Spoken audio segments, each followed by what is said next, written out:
has to be taken into account by a human being. Being hidden variable, there is no way of controlling it, no way of attempting to control it also. By the known means, even the known variables you cannot control. Every mother-in-law is a known variable. What you can do about it?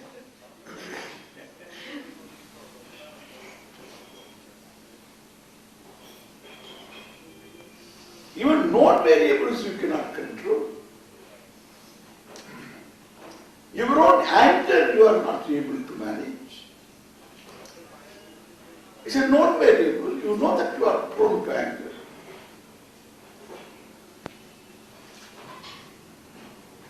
But you are not able to have any say over that. So when known variables are not in our control, the hidden variables, we don't know what they are. I gave a banana prasadam to one of the devotees who came. I gave. And this fellow wanted to eat this prasadam. And he peeled off the banana, he was about to eat. Until the fellow peeled off the banana, this monkey was waiting there. Up. Up. And then when he had done this job, because he didn't want to do the job, so when he had done this job, jumped on him, took the banana and went. And therefore, between the hands and your mouth, there are monkeys. Understand? This is called hidden variable. It's a hidden variable.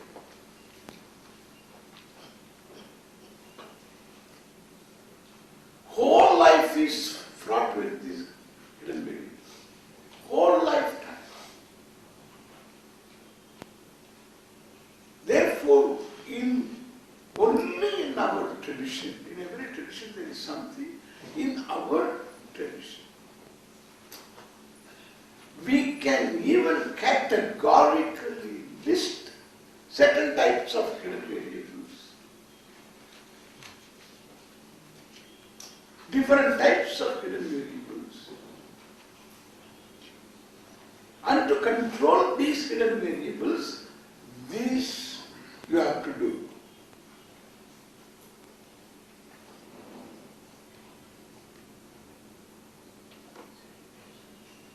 So that means you have got certain means to control the hidden variables.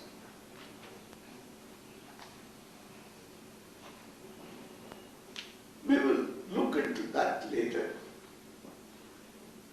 And therefore, there is that I am a self-conscious being, self-judging being, and therefore I have complexes and all that. That part of the leave alone. That I am a wanting being, a limited being, and one significant reality is I have to deal with hidden variables.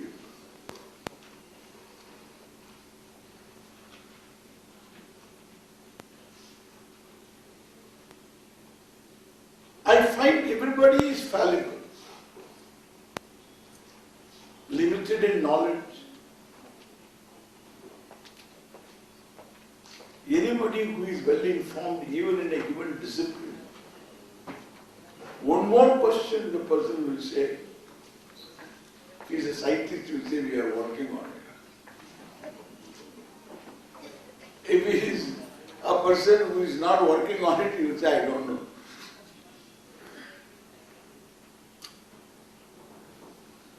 And you can say, what is this? You will say, this is a flower. Yeah. This is a flower. That's all. What flower? That's a problem. Even if you say, what is this flower? Why it is like this? Why it is not like rose? Why it smells the way it does? No. Why the petals are like this? Everything.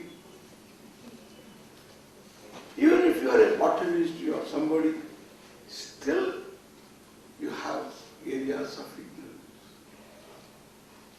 Therefore, it is safe to say, a human knowledge is up to one more question. That is what the truth is. Human knowledge is up to one more question.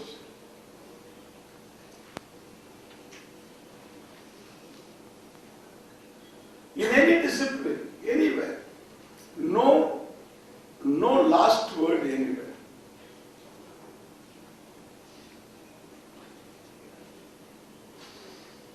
This is a human being.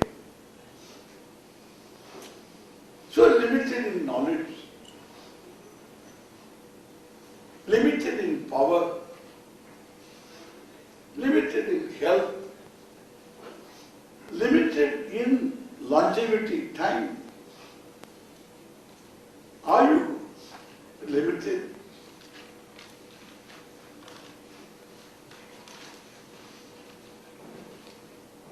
And therefore always limited in money.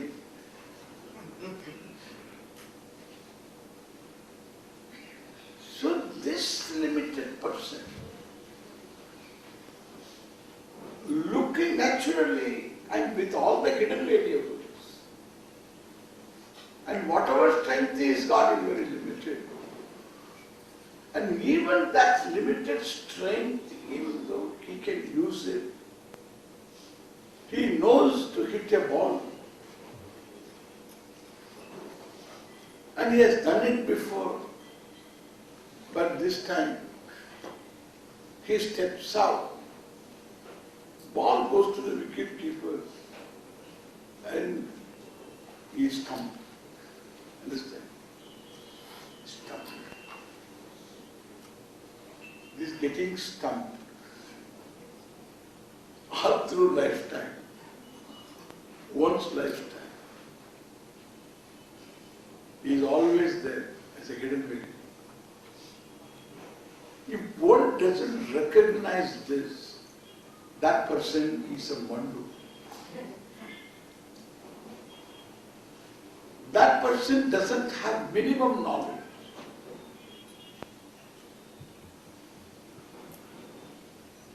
This is a reality. We are not proposing anything.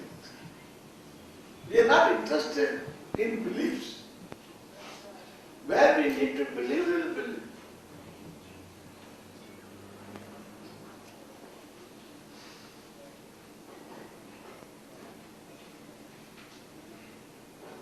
But then this, what we are talking about, is a matter of knowing. It is not a matter of belief as it was told. It's not a matter of belief for us. Including God. Believed God is always a problem. Understood God solves all the problems, as we will see.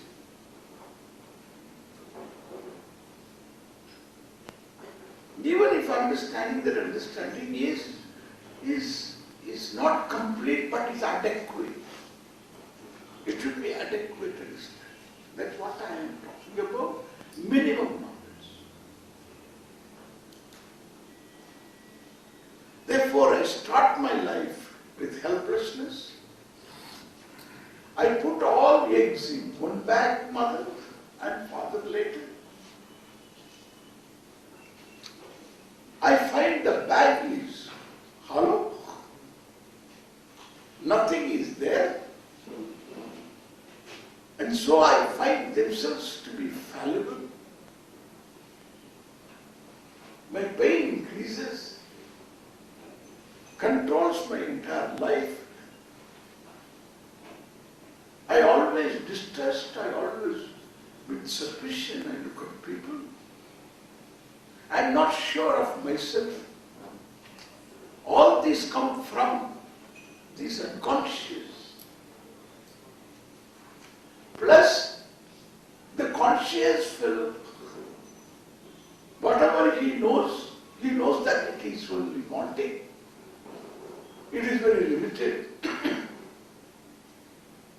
You can make the richest man poor by not robbing his money, by just asking for a donation, a good caste donation. Ask for it, you say, no, I don't have. Let the fellow feel miserable. And you can tell him, I thought you were rich, and then walk out.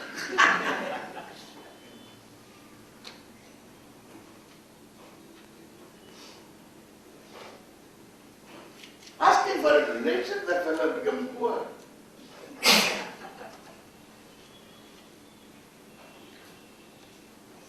That's what the human being is.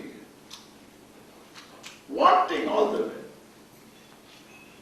So this wanting person, consciously wanting, unconsciously still worse.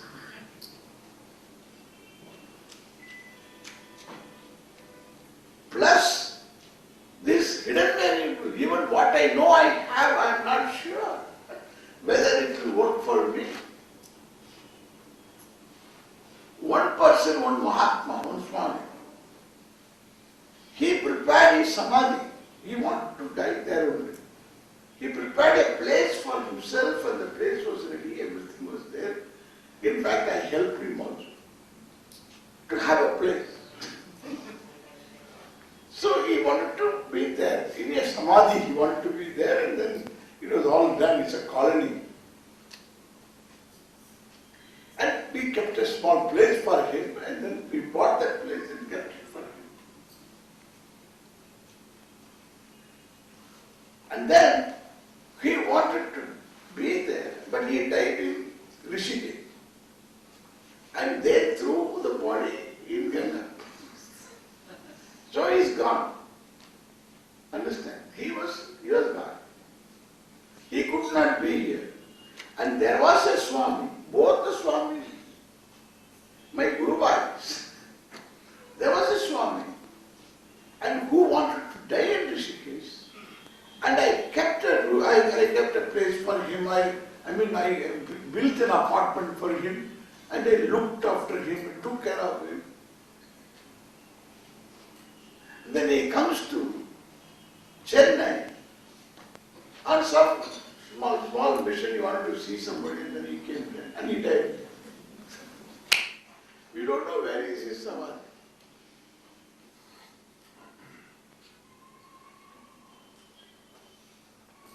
Hidden variable. Hidden variable. You decide something, you prepare everything, but you are not there for it. Even a cardiologist gets a cardiac arrest. With all his knowledge, he could predict himself. This hidden variable is a grinning fact. And therefore, when can I feel secure? As an individual.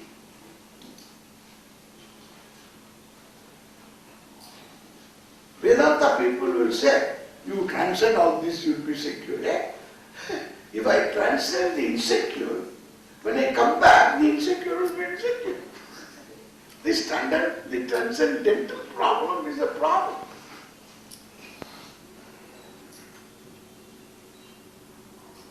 It becomes a problem of dissociation. Every psychologist criticizes that. That's not really complete Vedanta. You have to deal with this world. And you have to take into account the unconscious and the individual who feels helpless. That's a reality.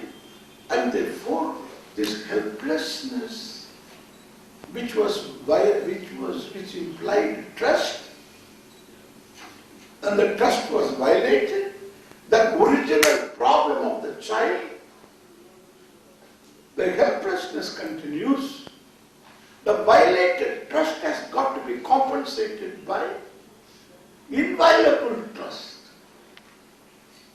The infallible. Is that infallible? Infallibility means the presence of that person must be available all the time. My understanding of that person also must be infallible. It's not that I may have to change later because of the person's behavior. Therefore, my understanding of that person, that understanding should be infallible. Is there such a person?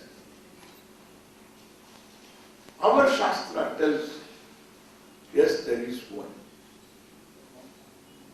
And there is only one.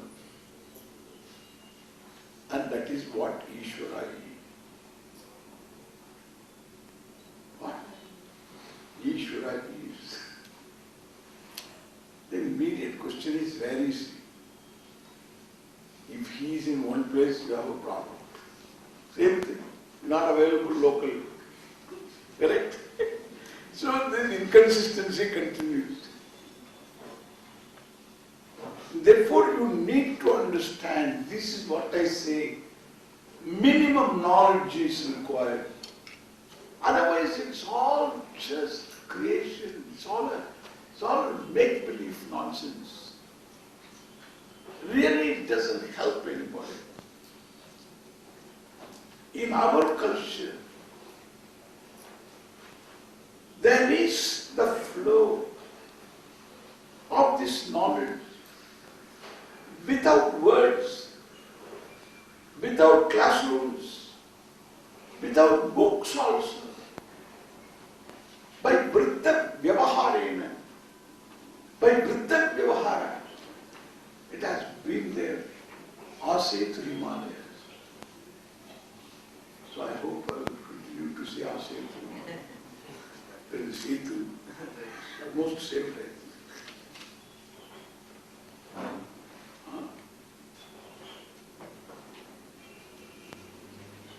We have, you ask any villager in this country, a villager who has not yet undergone the exposure and the pressure of the roving missionaries, the one who retains his original name, his original thinking, his original attitudes, imbibed from his her parents, that person. If those attitudes and certain values, forms of prayer and so on are retained, that person, uneducated, a villager in a remote village, ask the person, hey,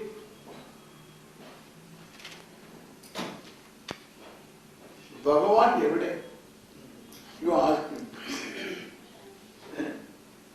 Bhagavan, correct? Bhagavan evade? Yenta?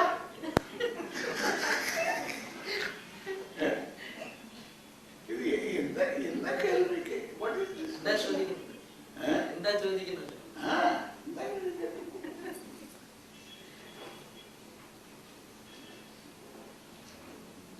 Bhagavan has got a place, Sthanam Bhagavan.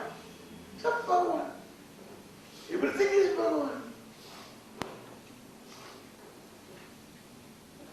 You are not talking Bhagavan, correct?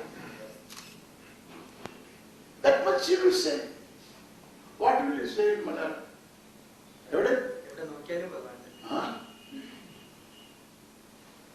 Everywhere Bhagavan. What does he know about the Veda? The Veda says, Idam sarvam Ishvara. Ishvaraha Isha. Isha Vasyam. Ishvara Vidya sarvam. Vasyam Achadani. All that is here should be looked at as Ishvara. That is the meaning. That is a Vedic statement. But this fellow So Yavadanoki, he says the same thing. He says the same thing, all that is here is Iswara. He had not studied. He doesn't know there are Vedas. He doesn't know there are four. He doesn't know there are Upanishads. He doesn't know Vakyas. Doesn't know words. Nothing. He has imbibed from his parents, themselves from their grandparents, from their parents. And from like this, it is parampara. Vriddha Vyavaharasya. The contribution of Vriddha Vyavahara is amazing. That is what being destroyed. That is, this Vriddha Vyavahara has retained our culture, retained the Vedic vision all over the country. And we never tried to change their mode of worship, their altar of worship. We never change. Why? Because we accept that also as valid.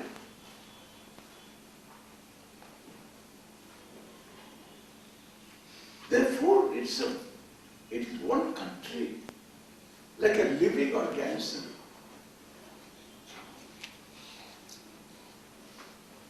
Wherein this particular vision is there. He may not understand all of it, but he has a certain attitude towards the earth, towards water, towards the air, towards trees, towards animals, towards the stars. He has a certain attitude of reverence.